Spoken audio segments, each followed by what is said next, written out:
Henrique Martin, Luz inteiramente gasta por Deus, 1781-1812. Ajoelhado na praia da Índia, Henrique Martin derramava a alma perante o Mestre e orava: Amado Senhor, eu também andava no país longínquo. Minha vida ardia no pecado. Desejaste que eu me tornasse não mais um tição para espalhar a destruição, mas uma tocha brilhando por ti. Zacarias, capítulo 3, versículo 2. Eis-me aqui nas trevas mais densas, selvagens e opressivas do paganismo. Agora, Senhor, quero arder até me consumir inteiramente por ti.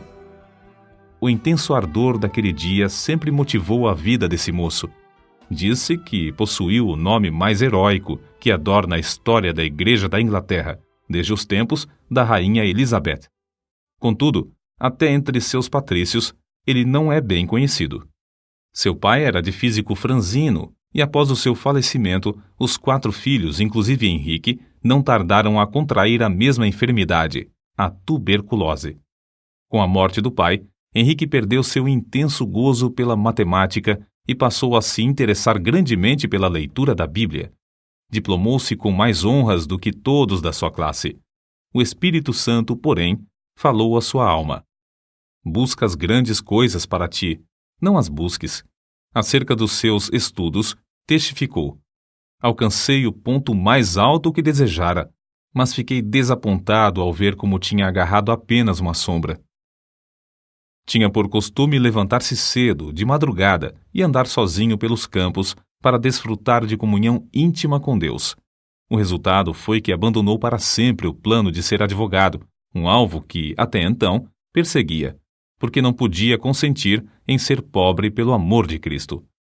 Ao ouvir um sermão sobre o estado perdido dos pagãos, resolveu dar a sua vida como missionário. Ao conhecer a vida abnegada do missionário Guilherme Carey e sua grande obra na Índia, sentiu-se dirigido a trabalhar no mesmo país. O desejo de levar a mensagem de salvação aos povos que não conheciam a Cristo tornou-se como um fogo inextinguível na sua alma pela leitura da biografia de Dave Brainerd, que morrera quando ainda muito jovem. Esse missionário partiu para a glória com a idade de 29 anos depois de dedicar sua vida inteiramente ao serviço de evangelização dos silvícolas da América do Norte. Henrique Martin reconhecia que, como haviam sido poucos os anos da obra de Dave Brainerd, assim também seria com ele. Então, se acendeu nele a mesma paixão de gastar-se inteiramente por Cristo no breve espaço de tempo que lhe restava. Seus sermões não consistiam em palavras de sabedoria humana, mas sempre se dirigia ao povo como um moribundo pregando aos moribundos. Havia um grande embaraço para Henrique Martin. A mãe de sua noiva, Lydia Grenfell, não consentiria que se casassem caso ele insistisse em levá-la para o estrangeiro. Henrique amava Lydia, e o seu maior desejo terrestre era estabelecer um lar e trabalhar junto com ela na seara do Senhor. Acerca disto, ele escreveu no seu diário: Continuei 1 hora a mais em oração, lutando contra o que me ligava. Cada vez que estava perto de ganhar a vitória, o coração voltava para o seu ídolo.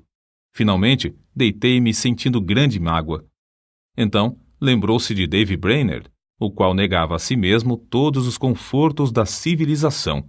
Andava grandes distâncias sozinho na floresta, passava dias com fome e, depois de assim se esforçar por 5 anos, voltou para falecer tuberculoso nos braços da sua noiva, Jerusa, filha de Jonatas Edwards. Por fim, Henrique Martin também ganhou a vitória, obedecendo a chamada para sacrificar-se em prol da salvação dos perdidos. Ao embarcar para a Índia, em 1805, escreveu: Se eu viver ou morrer, que Cristo seja magnificado pela colheita de multidões para ele. A bordo do navio, ao afastar-se da sua pátria, Henrique Martin chorou como uma criança. Contudo, nada podia desviá-lo da sua firme resolução de seguir a direção divina. Ele era um tição arrebatado do fogo, e repentinamente dizia: Que eu seja uma chama de fogo no serviço divino. Depois de 9 longos meses a bordo, e quando já se achava perto do seu destino, passou um dia inteiro em jejum e oração. Sentia quão grande era o sacrifício da cruz e como era igualmente grande a sua responsabilidade para com os perdidos na idolatria da Índia. Continuava a repetir: tenho posto vigias sobre os teus muros, ó Jerusalém. Eles não se calarão jamais, em todo o dia, nem em toda a noite. Não descanseis vós os que fazeis lembrar a Jeová, e não lhe deis a ele descanso, até que estabeleça, e até que ponha a Jerusalém por objeto de louvor na terra. Isaías capítulo 62, versículo 6. A chegada de Henrique Martyn à Índia, no mês de abril de 1806, foi também em resposta à oração de outros. A necessidade era tão grande nesse país que os poucos obreiros concordaram em se reunir em Calcutá de 8 em 8 dias para pedir a Deus que enviasse um homem cheio do Espírito Santo e poder à Índia. Martyn, logo ao desembarcar, foi recebido alegremente por eles como resposta às orações. É difícil imaginar o horror das trevas em que vivia esse povo, entre o qual Martyn se achava. Um dia, perto do lugar onde se hospedara, ouviu uma música e viu a fumaça de uma das piras fúnebres de que ouvira falar antes de sair da Inglaterra. As chamas já começavam a subir do lugar onde uma viúva se achava sentada ao lado do cadáver de seu marido morto. Martyn, indignado, esforçou-se, mas não pôde conseguir salvar a pobre vítima. Em outra ocasião, foi atraído pelo ruído do símbolo a um lugar onde o povo fazia culto aos demônios. As pessoas ali reunidas se prostravam perante o ídolo, obra das suas próprias mãos, a quem adoravam e temiam. Martyn sentia-se mesmo na vizinhança do inferno. Cercado de tais cenas, ele se aplicava mais e mais, sem se cansar, dia após dia, a aprender a língua. Não desanimava com a falta de fruto da sua pregação, reconhecendo ser de maior importância traduzir as Escrituras e colocá-las nas mãos do povo. Com esse alvo, perseverava cuidadosamente no trabalho de tradução, aperfeiçoando a obra pouco a pouco e parando de vez em quando para pedir o auxílio de Deus.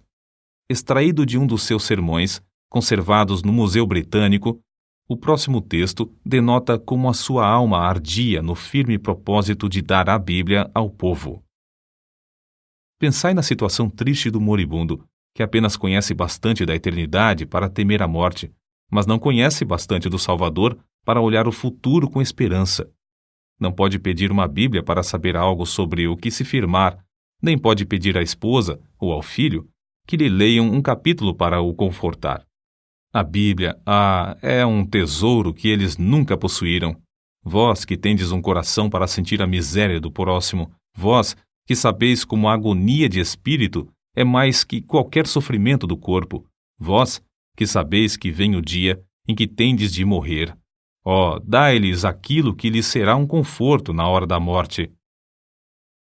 Para suprir os povos da Índia e da Pérsia com a Bíblia em suas próprias línguas, Martyn aplicou-se à obra de tradução das Escrituras de dia e de noite, até mesmo quando descansava e quando em viagem. Não diminuía a sua marcha quando o termômetro registrava o intenso calor de 70 graus, nem quando sofria da febre intermitente, nem com o avanço da peste branca que ardia no seu peito. Como David Brainerd, cuja biografia sempre serviu para inspirá-lo, Henrique Martyn passou dias inteiros em intercessão e comunhão com o amado, seu querido Jesus. Parece, escreveu ele, que posso orar para sempre, sem nunca cansar. Quão doce andar com Jesus e morrer por ele. Para ele, a oração não era uma formalidade, mas um meio certo de quebrantar os endurecidos e vencer os adversários. 6 anos e meio depois de ter desembarcado na Índia, enquanto empreendia longa viagem, faleceu com a idade de 31 anos.